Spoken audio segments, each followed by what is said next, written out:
Hello friends, आप सभी का जीके जीएस T20 में स्वागत है। आज का वीडियो है टॉप 500 हिस्ट्री का एमसीक्यू और ये वीडियो इंग्लिश में होगा। चलिए शुरू करते हैं। पहला क्वेश्चन है, the title the father of history has given to whom. Father of history किसे कहा जाता है? यदि आप लोग को इसका आंसर पता है तो इसका आंसर आप लोग कमेंट में टाइप करते रहिए, ताकि आप लोग को यदि याद है तो एक रिविज़न होता रहेगा। और ये सारे जितने भी क्वेश्चन है ये एग्ज़ाम के पॉइंट ऑफ व्यू से बहुत ही इंपॉर्टेंट है। ये डायरेक्ट क्वेश्चन एग्जाम में पूछे ही जाते हैं, खासकर आप एसएससी लो या फिर ये रेलवे का एग्ज़ाम लो, इसमें डायरेक्ट क्वेश्चन एग्जाम में पूछे जाते हैं। तो इसका सही आंसर होगा ऑप्शन नंबर ए, हेरोडोटस। इन्हें फादर ऑफ हिस्ट्री बोला जाता है। अगला क्वेश्चन देखते हैं, Vikram Samvat कमिंस्ड in the year of, मतलब विक्रम संवत जो है ये किस वर्ष से शुरू किया गया? तो ये शुरू किया गया था 58 BC से। ऑप्शन इसका ए सही होगा। अगला देखते हैं, Saka Samvat has commenced in the reign of which king. अभी कुछ देर पहले विक्रम संवत था, अभी साका संवत। तो ये किसके शासन काल में शुरू किया गया था? तो ये कनिष्क के शासन काल में शुरू किया गया था। कनिष्क के शासन काल में शुरू किया गया था। और कब शुरू हुआ था? तो देखिए यहाँ पे 58 BC में तो शुरू हुआ था विक्रम संवत, और लेकिन 78 AD में शक संवत शुरू हुआ था। और हम लोग का जो नेशनल कैलेंडर अभी जो है इंडियन कैलेंडर, वो शक संवत पे आधारित है। ये भी क्वेश्चन एग्जाम में आया था। अगला क्वेश्चन देखते हैं, carbon dating is used to determine the age of. सही आंसर होगा option number A, fossil. Fossil मतलब अवशेष जो मिलता है उसके अध्ययन में कार्बन डेटिंग के द्वारा किया जाता है। और ये कौन सा कार्बन? तो ये C14 से किया जाता है। ये भी एग्जाम में क्वेश्चन आया था, C14 याद रखिएगा, इसके द्वारा किया जाता है। अगला है, Tripitaka is the religious text of. तो ये रिलीजियस टेक्स्ट है बुद्धिस्ट का, बौद्ध धर्म का ये ग्रंथ माना जाता है। अगला है, जातक इज टेक्स्ट ऑफ। तो ये भी एक बौद्ध ग्रंथ है, बुद्धिस्ट। ऑप्शन नंबर बी सही होगा। अगला देखते हैं, कौटिल्यास अर्थशास्त्र deals with the aspect of. मतलब कौटिल्य के द्वारा जो अर्थशास्त्र लिखा गया है वो किस टॉपिक के बारे में उसमें लिखा गया है? तो ये लिखा गया है पॉलिटिकल लाइफ के बारे में। Option number B. और देखिए कौटिल्य का जो है ओरिजिनल नाम पूछा जाए एग्जाम में तो विष्णुगुप्त है, और ऐसे कौटिल्य को चाणक्य भी बोला जाता है। तो तीनों नाम आप याद रखिए, एग्जाम में कोई भी पूछा जा सकता है। और इनके द्वारा बुक कौन सा लिखा गया? अर्थशास्त्र। ये भी एक क्वेश्चन है जो एग्जाम में पूछा जाता है। और अगर आप लोग अभी तक इस चैनल को सब्सक्राइब नहीं किए तो सब्सक्राइब करके बेल बटन को प्रेस कर लीजिए, ताकि ऐसे आने वाले वीडियो का नोटिफिकेशन आप लोग को सबसे पहले मिल सके। और अगर आप लोग को ये वीडियो पसंद आ रहा है तो इसे लाइक करके ज़्यादा से ज़्यादा शेयर कीजिए, व्हाट्सएप, फेसबुक, जहाँ भी आप लोग सोशल मीडिया यूज करते हैं, ताकि ज़्यादा से ज़्यादा बच्चों के पास ये पहुँच सके। अगला देखते हैं, traveller Ibn Battuta comes from. तो ये कहाँ से आया था? ये एक मोरक्को कंट्री है साउथ अफ्रीका में, वहाँ से आया था। ऑप्शन नंबर ए सही होगा। अगला क्वेश्चन है, what is the name of Kalhana book. Kalhana के बुक का नाम क्या है?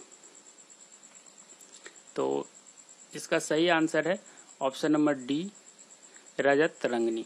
देखिए ये क्वेश्चन उलट के भी आता है कि रजत तरंगिणी बुक के जो ऑथर है उनका नाम क्या है? तो कल्हन। यहाँ पे क्वेश्चन उल्टा है। यहाँ पे एक क्वेश्चन और आता है, देखिए इंडिका। इंडिका जो बुक है ये मेगास्थनीज के द्वारा लिखा गया है, ये भी एग्जाम में आता है। अर्थशास्त्र तो पता है कौटिल्य चाणक्य के द्वारा लिखा गया है।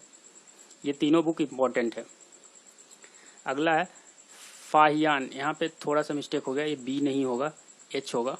Fahien comes to India during whom vision. किसके शासनकाल में फाहियान इंडिया विजिट किया था? तो ये किया था चंद्रगुप्ता सेकेंड के शासनकाल में। ऑप्शन नंबर डी सही होगा। अगला है what is the name of Megasthenes book. तो जैसा कि अभी अभी हम लोग डिस्कस कर रहे थे कि इंडिका जो है लिखा हुआ मेगास्थीनीज के द्वारा लिखा गया है, तो ऑप्शन नंबर डी सही हो जाएगा। और अगर आप बुक ऑथर से रिलेटेड एक वीडियो में बना चुका हूँ, हिंदी में है लेकिन वो आप देखना चाहेंगे तो ऊपर आई बटन में लिंक है, आप लोग वहाँ से जाकर देख सकते हैं। इसमें पुराने जितने भी बुक है, जैसे मेगास्थनीज के द्वारा लिखा गया या पाणिनि के द्वारा लिखा गया, पतंजलि के द्वारा, ये सब जितना भी बुक है, या विष्णु शर्मा के द्वारा, तो पुराने बुक से अक्सर एक क्वेश्चन एग्जाम में पूछ लिया जाता है। नए बुक से भी आता है क्वेश्चन, लेकिन पुराने बुक से अक्सर रेलवे में ज़्यादा क्वेश्चन पूछा जाता है। तो आप वो वीडियो देख लीजिए जाके, वो छोटा सा वीडियो है 5-6 मिनट का, उसमें सारा बुक एंड ऑथर कवर किया गया है। अगला है हु हैज रिटेन द हर्ष चरित्र। तो हर्ष चरित्र किसके द्वारा लिखा गया है? ये लिखा गया वानभट्टा के द्वारा। ऑप्शन नंबर बी सही होगा। अगला among the following which foreign traveller had come first to visit India. इनमें से कौन सा ऐसा ट्रैवलर है जो सबसे पहले इंडिया को विजिट किया था? तो इसका सही आंसर होगा ऑप्शन नंबर ए, मेगास्थनीज सबसे पहले इंडिया आया था। अगला है African traveller Ibn Battuta comes India during the reign of. तो ये मोहम्मद बिन तुगलक के शासनकाल में आया था। ऑप्शन नंबर सी सही होगा। अगला है Harappan civilisation had discovered in which year. तो इसका सही आंसर होगा ऑप्शन नंबर बी, 1921 में डिस्कवर किया गया। और आप लोग को यदि पता है कि किसके द्वारा डिस्कवर किया गया, तो वो आप कमेंट करके बताइए कि किसके द्वारा डिस्कवर किया गया। और हड़प्पन सिविलाइजेशन पे भी मेरा एक फुल वीडियो है, हिंदी में सारा एमसीक्यू कवर किया गया है, ऊपर आई बटन में है, आप वो जाके देख लीजिए। वहाँ पे आपको हड़प्पन सिविलाइजेशन के बारे में सारा क्वेश्चन एमसीक्यू कवर किया गया है। अगला देखते हैं which one of the following script of the ancient India was written from the right to left. मतलब कौन सा ऐसा स्क्रिप्ट है जो एनिशिएंट इंडिया में राइट टू लेफ्ट लिखा जाता है? तो इसका सही आंसर जो है ये है खरोष्टी। ऑप्शन नंबर डी, ये राइट टू लेफ्ट लिखा जाता है। ऑप्शन नंबर डी सही होगा। अगला देखते हैं the first English man who deciphered Ashokan inscription was. मतलब कौन सा पहला अंग्रेज है जो अशोका के इंस्क्रिप्शन जो है उसको पढ़ा था? तो ये सबसे पहले पढ़ा था James Prinsep. Option number D सही होगा। अगला है व्हिच समुद्रगुप्ता's inscription describe his military achievement.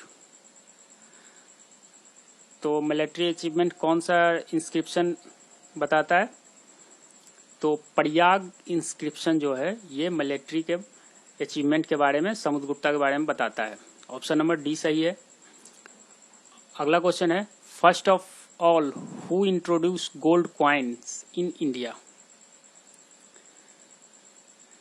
तो इसका सही आंसर है option number B, Indo Bactrian.